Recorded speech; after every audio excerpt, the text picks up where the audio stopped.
Fala pessoal, aqui é o Herbert Almeida. Nós vamos estudar agora a Lei 10.520 de 2002, que é a nossa Lei do Pregão. Nessa aula eu não vou ainda falar com vocês, eu não pretendo falar com vocês agora, sobre o Decreto 10.024, que é o regulamento do pregão na forma eletrônica válido para âmbito federal. Eu já estou fazendo essa introdução porque eu já recebi algumas dúvidas de alguns alunos perguntando se o Decreto 10.024 revogou a Lei 10.520 e se ele deveria estudar a Lei 10.520 ou o Decreto 10.024. Calma, na verdade o Decreto 10.024 não revoga a Lei 10.520, ele é o regulamento dessa Lei 10.520 no que se refere ao pregão realizado na sua forma eletrônica válido para o âmbito federal, no caso do Decreto 10.024. Diferente da Lei 10.520, que como nós vamos analisar aqui, vale para todos os entes da federação, vale para a União, para os estados, DF, municípios. Então essa é a primeira padronização que eu já quero trazer aqui na abertura da nossa aula. E quando a gente estuda apenas a Lei 10.520, é relativamente fácil você estudar porque ela é uma norma pequena, mas nós temos que trazer algumas padronizações para você não fazer confusão com a lei de licitações. Primeiro eu quero explicar para vocês o contexto histórico do porquê que existe essa lei do pregão, por que existe essa lei 10.520. Olha só, a lei de licitações, quando ela foi editada, era uma época em que o Brasil ainda engatinhava em termos de internet, em termos de tecnologia, não só o Brasil, como o mundo inteiro, né? E aí a lei de licitações ela foi feita toda pensando em um procedimento presencial, e um procedimento que pela sua natureza deveria demorar. Depois, com o tempo, começou a se perceber que ela não atendia às necessidades que a administração pública precisava. Porque pensa só o seguinte, imagina que você quer adquirir um computador e você tem várias empresas que podem fornecer esse computador para você. O que normalmente a gente faz? A gente vai lá e pede orçamento para essas diversas empresas. Só que na maior parte dos casos, quando você recebe todos esses orçamentos, você dá uma olhada neles, vê quais são os melhores e com base nesses orçamentos você vai negociando com seus fornecedores. E com isso você vai baixando o preço que você está a fim de pagar. E com isso você consegue um produto melhor e mais barato normalmente. A lei de licitações, de certa forma, não permite que você faça isso.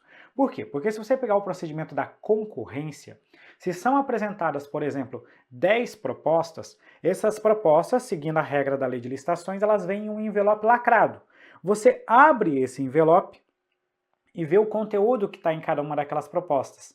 E naquele momento em que você termina de analisar todos os envelopes, a que tiver a melhor proposta ali já é a vencedora.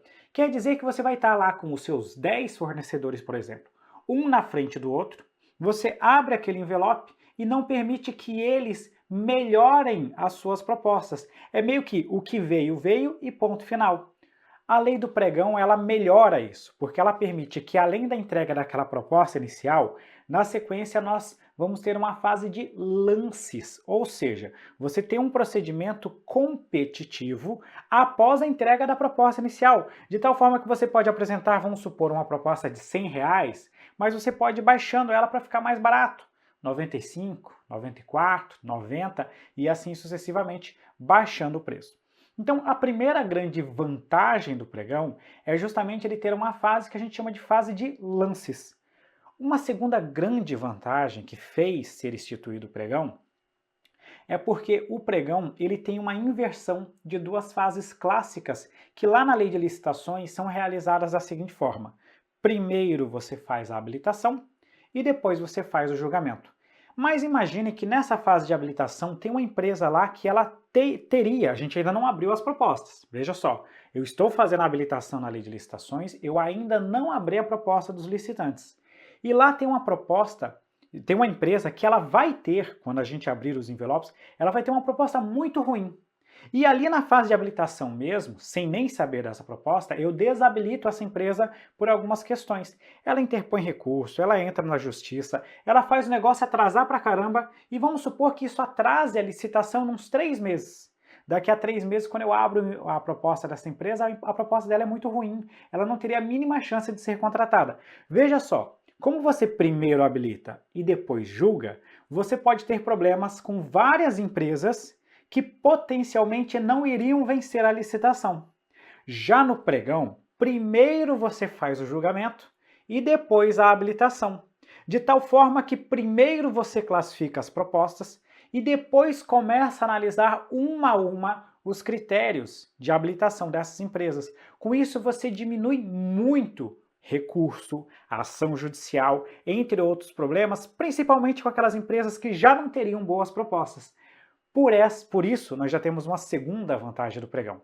E para fechar, a terceira vantagem do pregão é que, por ser um procedimento mais moderno, ele já é possível de ser realizado de forma eletrônica, aumentando a transparência, aumentando a competitividade e também a agilidade nas contratações. Por essas e outras, que o pregão é um procedimento de licitação muito mais vantajoso do que a lei de licitações e contratos, conforme nós vamos ver ao longo dessa aula. Mas calma, nem tudo são flores, afinal de contas o pregão não serve para qualquer tipo de contratação. Ele tem algumas limitações conforme nós vamos estudar a partir de agora.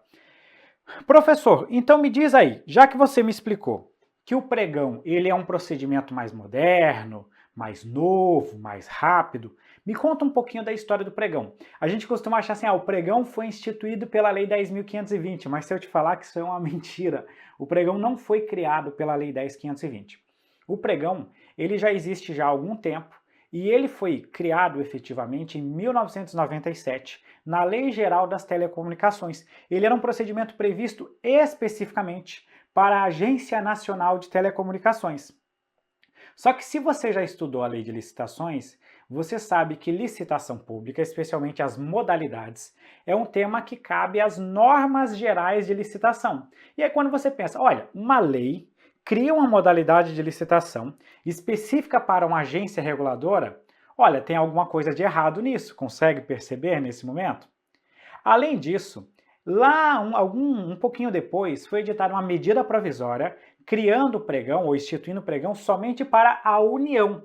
Tanto que se você pegar o regulamento do pregão presencial, que é o decreto 3555 no âmbito federal, ele é de 2000, ou seja, ele é de antes da lei 10.520. Como é que o regulamento é anterior à lei? Você consegue perceber que existem algumas coisas de errado aí? O grande problema é que essa MP e essa previsão na lei da Anatel trazia o pregão somente para a União, ou seja, criavam a modalidade sem ser uma norma geral. Aí que veio o legislador e colocou a lei 10.520, instituiu a lei 10.520 como normas gerais de licitações públicas relativamente ao pregão, válida para todos os entes da federação, ou seja, aplicável à União, aos estados, ao DF e aos municípios. Então, com base nisso, nós podemos começar a colocar os nossos esquemas aqui.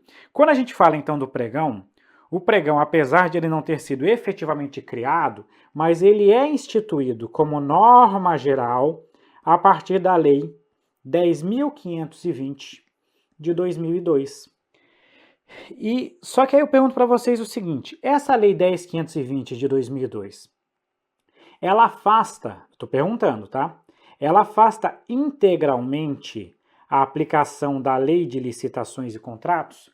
Não, ela não afasta totalmente a Lei de Licitações e Contratos. A Lei de Licitações, ela também é aplicável ao pregão, porém ela fica com uma aplicação que a gente chama que é uma aplicação subsidiária, ou seja, ela é aplicável às licitações realizadas na modalidade pregão quando houver alguma lacuna na Lei 10.520. Sempre que você ouvir falar dessa expressão aqui, aplicação subsidiária, é uma aplicação que a gente só vai ter se houver algum buraco, alguma lacuna na legislação. Tanto que se você abre a lei do pregão ela é muito curta, ela só tem ali alguns artigos. Ela basicamente não fala nada de contratos, por exemplo. Então, por isso que ela só disciplina especificamente o procedimento do pregão, só que ainda assim nós precisamos recorrer à lei de licitações para esclarecer uma série de dúvidas. Então, quando você tiver uma dúvida, primeiro você vai na lei 10.520. Se ela não tiver a resposta para aquilo que você precisa, quando você está fazendo um pregão, aí você abre a lei de licitações, que tem uma aplicação subsidiária, uma aplicação complementar. É um tapa-buracos desse regime que a gente está observando na lei 10.520. Além disso, quando nós falamos do pregão, nós temos que lembrar o seguinte, o pregão é uma lei de âmbito, ou seja, de aplicação nacional. Afinal de contas, ela institui uma norma geral específica para a modalidade chamada pregão.